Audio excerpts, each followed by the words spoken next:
Hi, good day, sir. Today I will discuss about the Rizal's life in Belgian Brussels, 1890.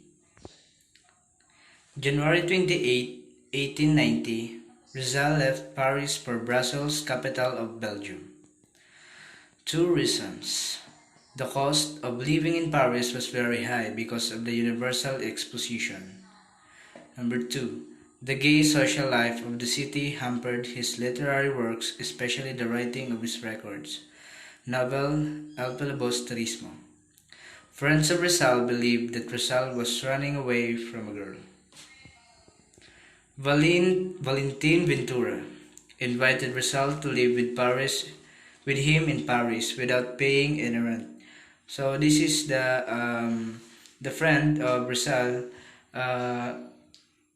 Dito siya nanirahan ng walang hinihinging kapalit or walang bayad. Siya si Valentin Ventura. Rizal's life in Brussels. Rizal was accompanied by Jose Albert when he moved to Brussels. They lived in a modest boarding house on 38 Rue Philippine Champagne, run by Susan and Marie. Then, when Albert left the city, he was replaced by Jose Alejandro.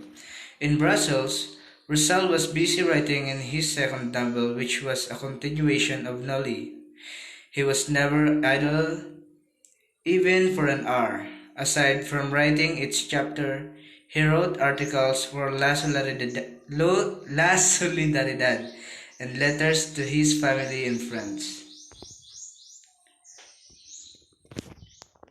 Being a physician, he spent part of his time in the medical clinic.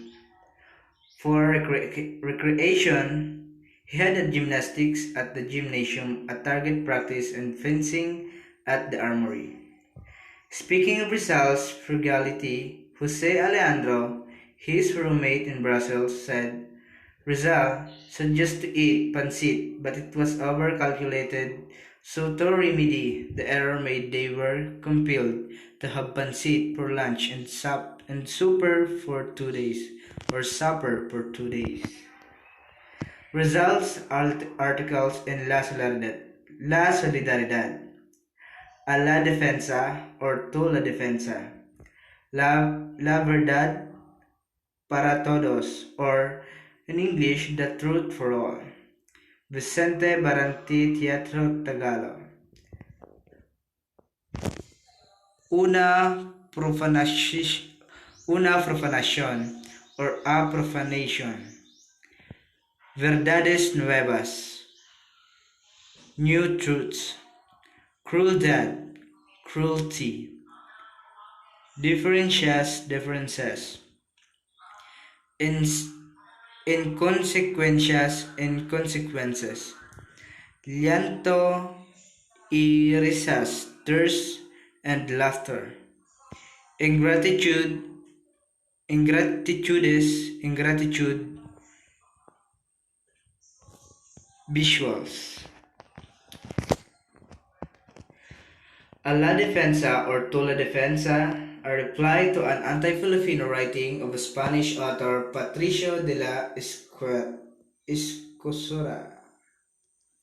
La verdad para todos, or the truth for all, Rizal's defense against the Spanish discharge that the native local officials were ignorant and depraved.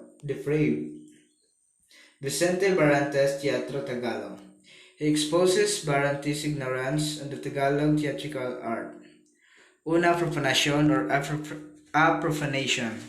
A bitter attack against the friars for donning the Christian burial to Mariano Herbosa in Calamba because he was a brother-in-law of Rizal.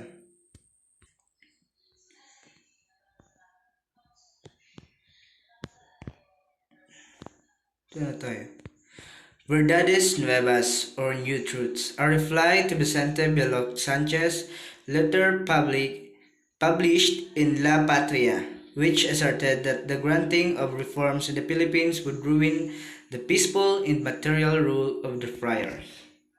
Cruel Death or the Cruelty.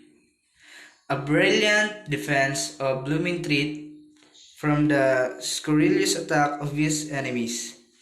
Differentias or differences. A reply to a biased article, Old Truths, with ridiculed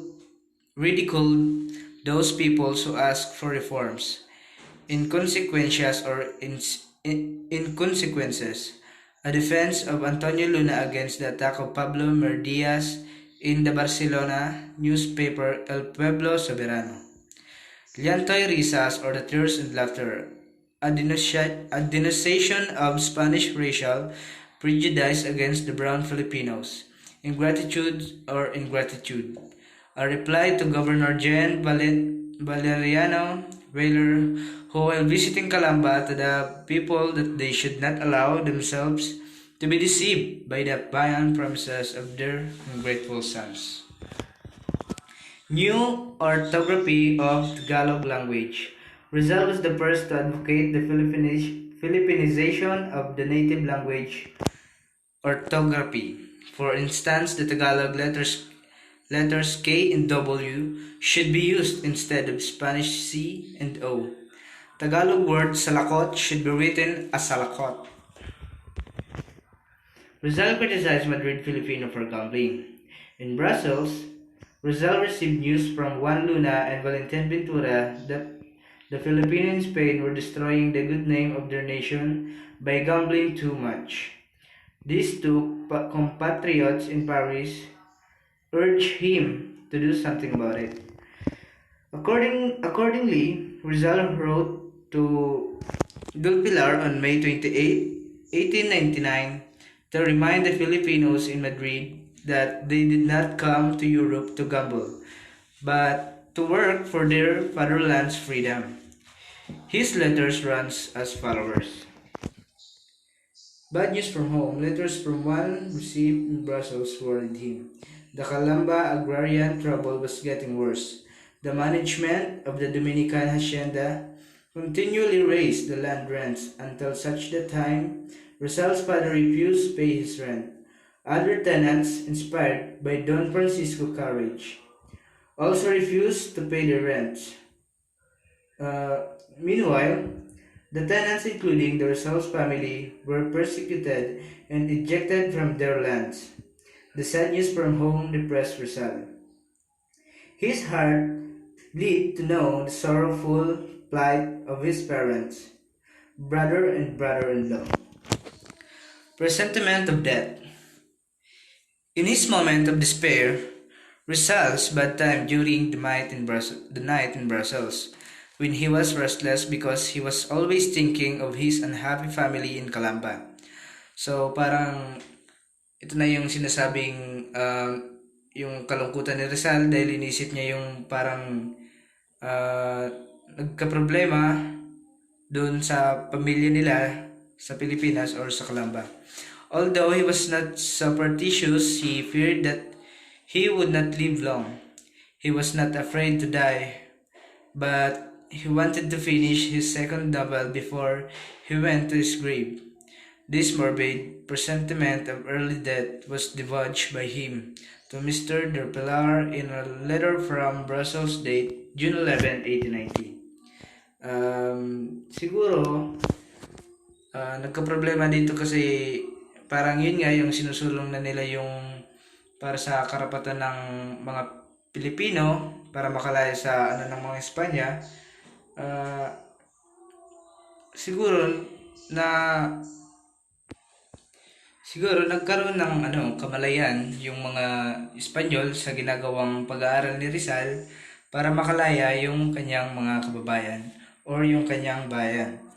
So sinabi dito ni Rizal na hindi daw siya natatakot mamatay or handa siyang mamatay para sa bayan.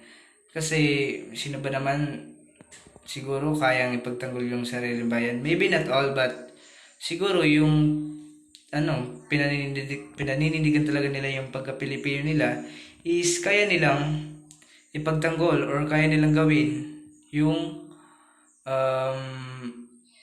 lahat ng bagay para lang makalaya or mabigay yung freedom para sa sarili nilang bayan. And That's all.